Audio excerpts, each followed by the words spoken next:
What's a moment so wholesome you'll never forget it as long as you live? My best friend's biggest dream has always been to have a beautiful wedding dress. And so when she was getting married, we all pitched in to get her this gorgeous tailor-made dress. She loved it so much she sobbed when she first saw it. And every time she tried it on, she'd blush and again tear up because of how good it looked. When her husband first saw her in it, he actually gasped. And during their vows, he said that even Aphrodite would be jealous of his wife. My friend always planned to wear this dress again for her 10-year wedding anniversary. But sadly, about a year ago, her husband was involved in a bad work accident. He was laid off, and the company he worked for since he was 16 refused to compensate him or pay for any medical bills. We all thought this was unfair, and so my friend ended up shelving out most of their savings to take it to court. During trial, the corporate lawyers argued that her husband was not following safety guidelines and wasn't wearing a helmet. His shin was broken and his head was perfectly fine. And the judge somehow ruled against my friend. What's even worse is that a month later, my friend found a picture of the CEO of the company with the judge assigned to the case.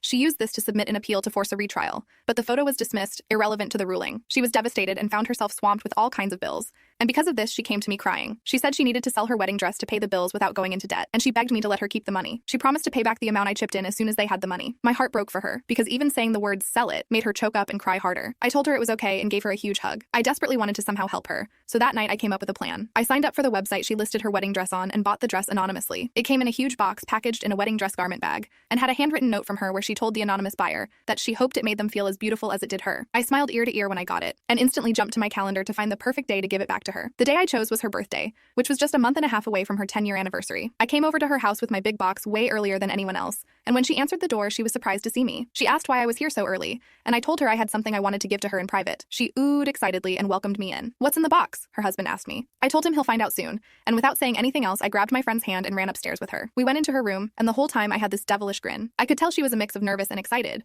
but before she could even get a word out, I told her to open the box. She asked if there was anything she should know before opening it, and I shook my head, telling her to just open the damn box. Y'all, when I tell you I've never seen someone so happy in my life. As soon as she saw what was in the box, she gasped and lunged herself at me. Before I even knew it, snots and tears were covering my shoulder. She then pulled back and covered her hands over her mouth because she couldn't even find words. She just kept staring at the dress, then at me, then back at the dress. She wouldn't stop shaking and sniffling either. And after a good few minutes, she pecked my cheek and started squeezing me, yelling, "You're the best," over and over. After a lengthy embrace, which made me tear up too, I told her to go wash up, wipe her tears, and come back to try it on. She did exactly that, and as she slipped into the dress, she couldn't hold back and started crying again. I eventually managed to usher her downstairs with the dress, and when her husband saw her, even he teared up. I asked her about it later, and apparently that's the first time she's ever seen him cry.